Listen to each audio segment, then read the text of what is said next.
Okay, I am Malathi Venkateswaran. I am 82 years old and I live in Bournemouth, Dorset.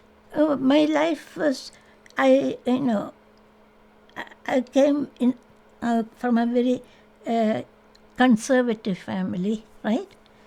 When my mother died, I was 13 years old. That is when I went to my aunt's house, and they were very conservative people, but not my mother. And which means going to school, going to college, coming back home. You know, you can invite friends if you want, but you don't go to their houses. That is the thing. Then I studied in a convent in India because convent had English medium. And that is the reason people went to convent to study. And after that, I went to university for doing my BSc in home science.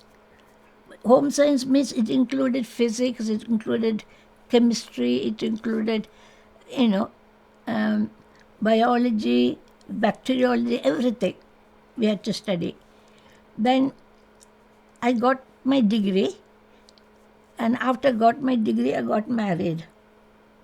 And then my son was born in 1968 in India, and my son was born in 1968 in India, and my husband decided to come to UK. And that is when we came. So I was about, think 24, 25. I was quite young then and beautiful. And we first went to, he had to do hospital,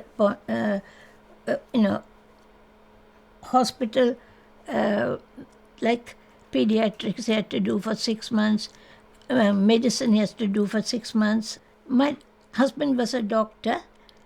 He wanted to come for higher studies to UK. It's funny, they interviewed him on the phone, and they said you can come, and they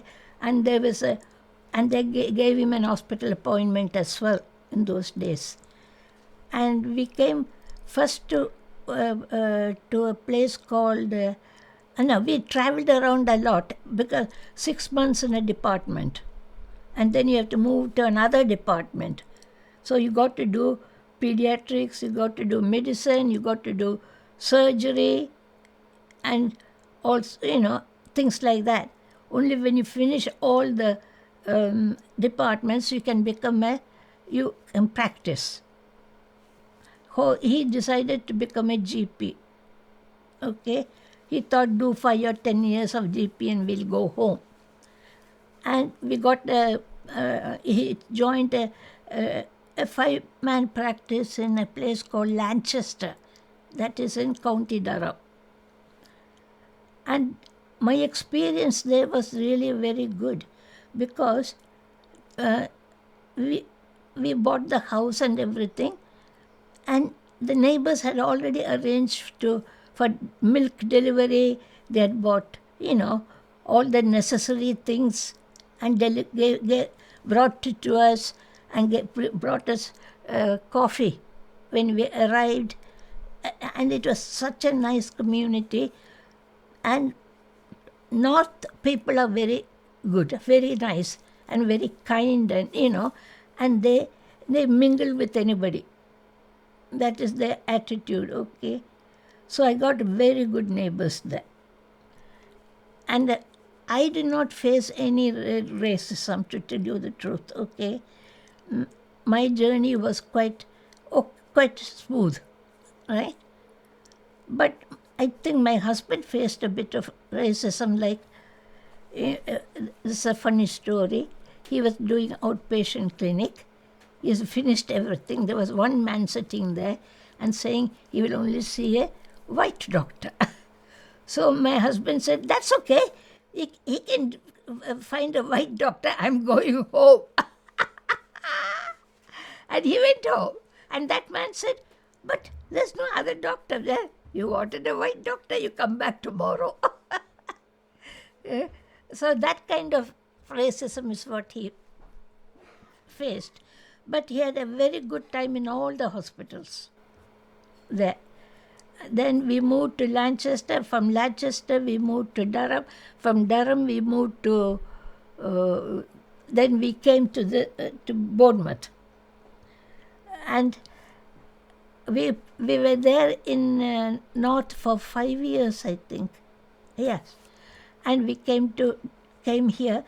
He wanted a single-handed practice, and he got the single-handed practice here. He liked the area. He liked everything. And we moved in. The lady across the road was very nice and very kind. She, brought coffee and biscuits and all that for us when we arrived. And but the lady on the left and the right, initially they didn't talk or mingle or anything. Okay? But the lady across the road came, and we became very good friends as well. And slowly, when I was in the hospital with an operation, Jill came round to see me, and I was very surprised. She has never talked to me. She had never said hello to me, and here she is, visiting me.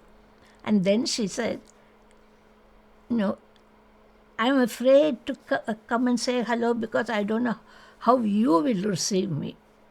You might like, you might not like it. So we keep quiet, okay? That is one of the problems we meet as English people. And then we were very good friends, and my husband was the GP as well. So, she used to come round and talk and everything and invite us to their house and everything. Very good friends. And she introduced me to counselling, right? Because she had cancer, and she was going through a rough time, and I used to go and sit with her for at least when her husband is working and away, and talk only when she wants to talk. If she doesn't want to talk, that's okay, right? I would read a storybook or something like that. And she was so nice, and she said, "Ma, you're the ideal person for counselling. You should do counselling, okay?" And I said, "Oh, I have not been studying for a long time now." She said, "No, you should do counselling because you will be very good at it." That is how I started my counselling career. I did, 5 years in Bournemouth and 1 year in London, Goldsmith College, okay? And I got my, counselling diploma in that, and I started working for the, and initially I was given like a period of time that I had to work, and they have to assess me, right? And after that, they said, "Yeah, you can start working." And that's why I ended up in NHS, working for the NHS. For various doctors' surgery, they would send me. And I really did not face any racism myself, okay? I don't know much about my husband, how much he faced, but I did not face any. And some friends would say, "Yeah, we had faced racism, this, that, and the other."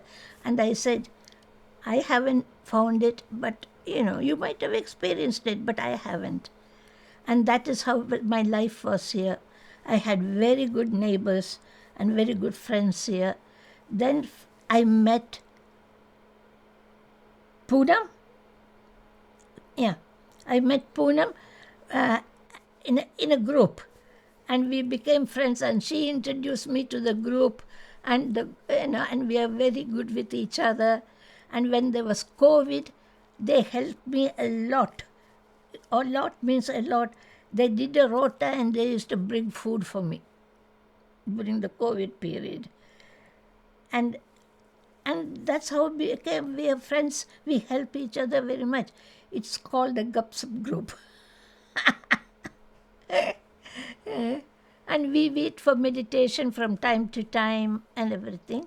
Meanwhile, I, I went for a meditation course with a transcendental meditation course in Bournemouth.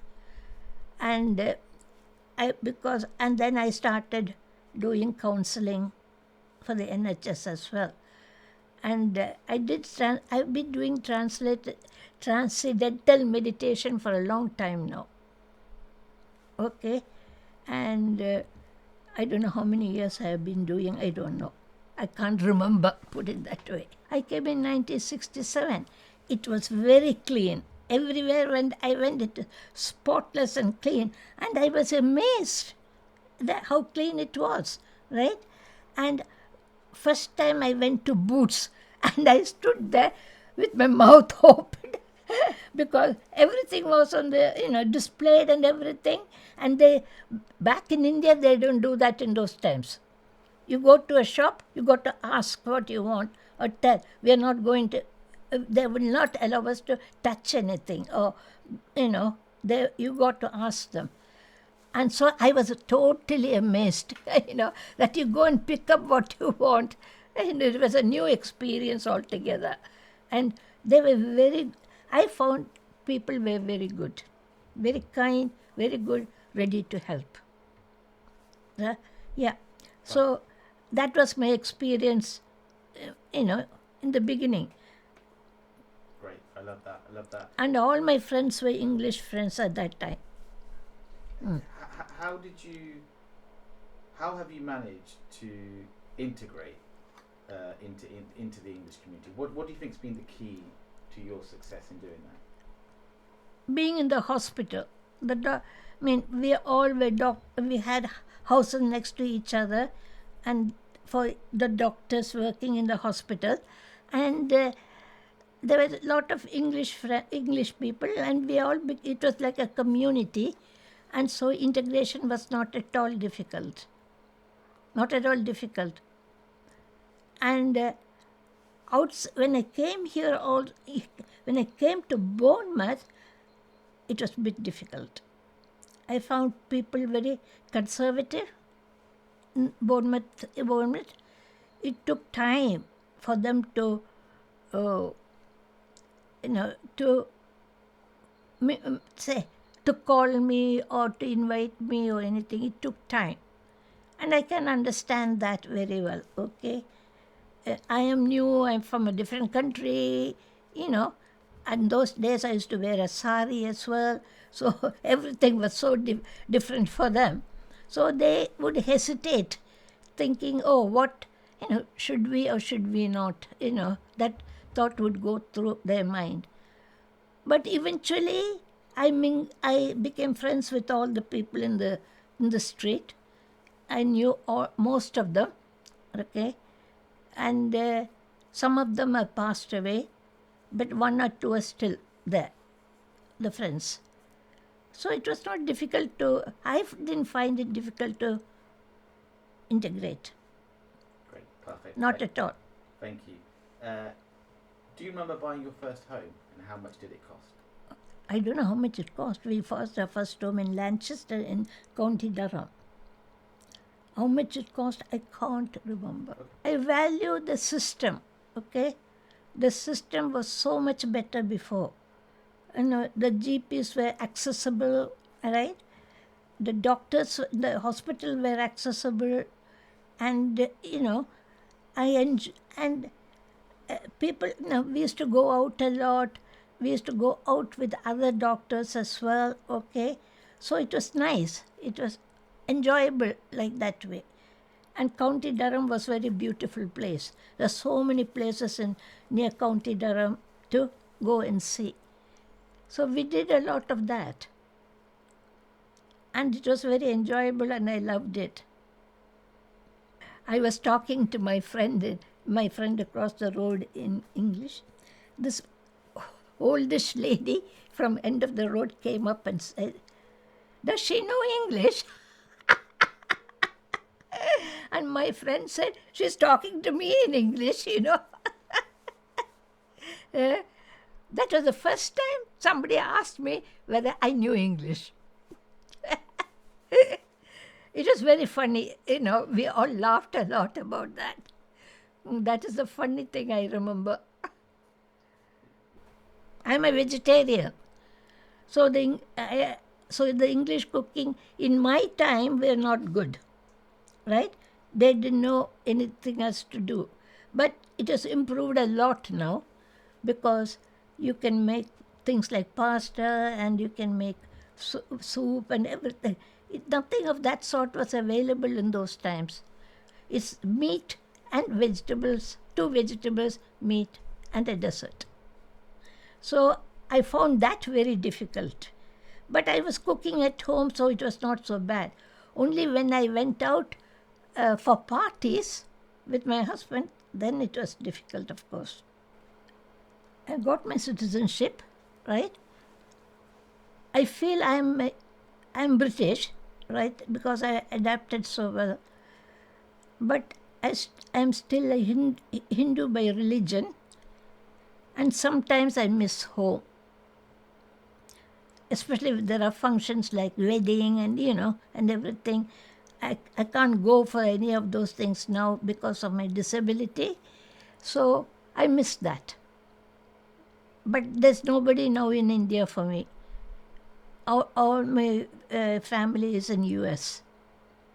So, you know, that thread is cut now.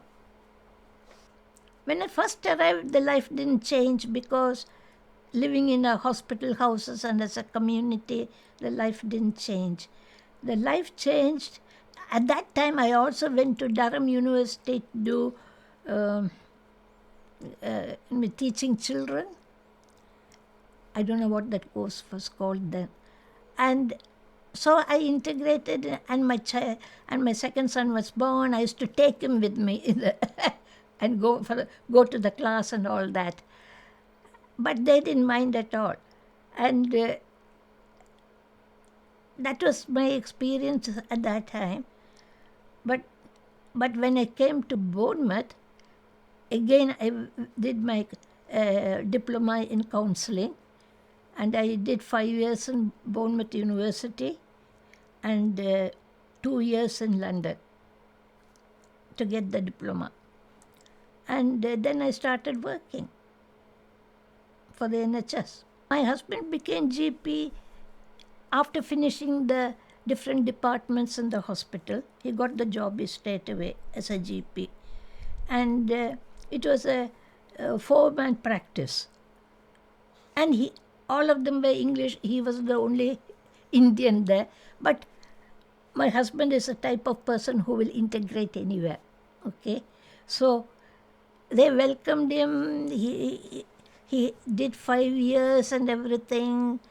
And I don't know what went wrong. He was unhappy because the notes were not kept properly, and, you know, doctors didn't bother to write down notes and everything in those days.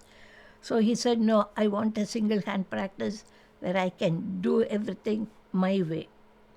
And that's after 5 years, we landed in Bournemouth in a single-handed practice.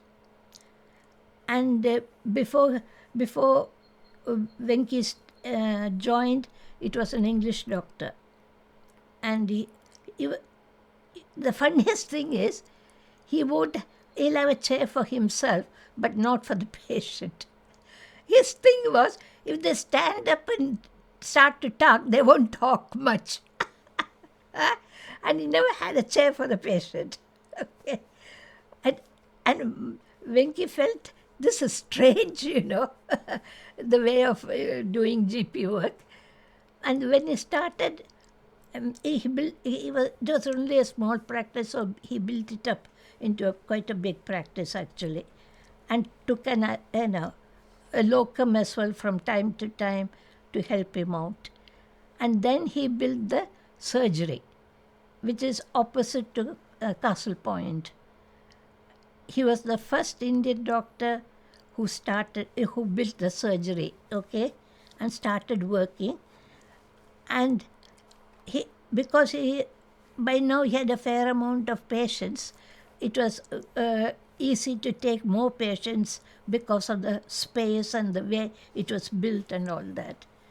And he had a good practice, but a small practice.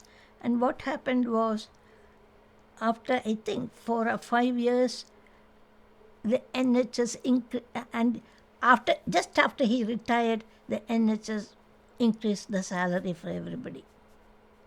Right? So the GPs were doing very well at that time. And Venki's brother, who was a GP, he did very well at that time.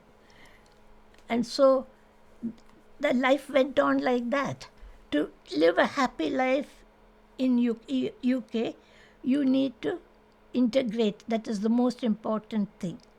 And understand their culture and understand their way of life and not criticize it, but that will help them to integrate. Once they integrate with their neighbors and other English people through husband's work and all that, the life becomes easy and happy. I find one should not criticize about everything. Those days, everything was done perfectly. When I, in this country, there was no waiting list to see a consultant. There were no, when you want something, like from Argos, places like Argos, it came immediately, right?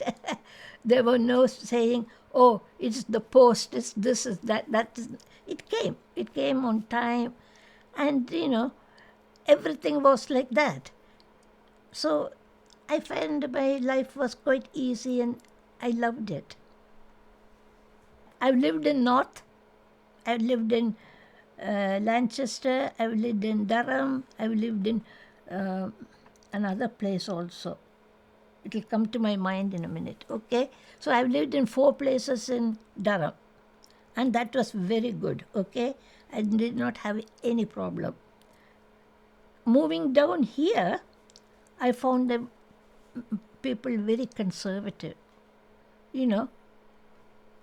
and it took time for them to make friends with me, to know me, okay? Because they didn't know my culture, they didn't know, they only saw a person who's come from India, you see.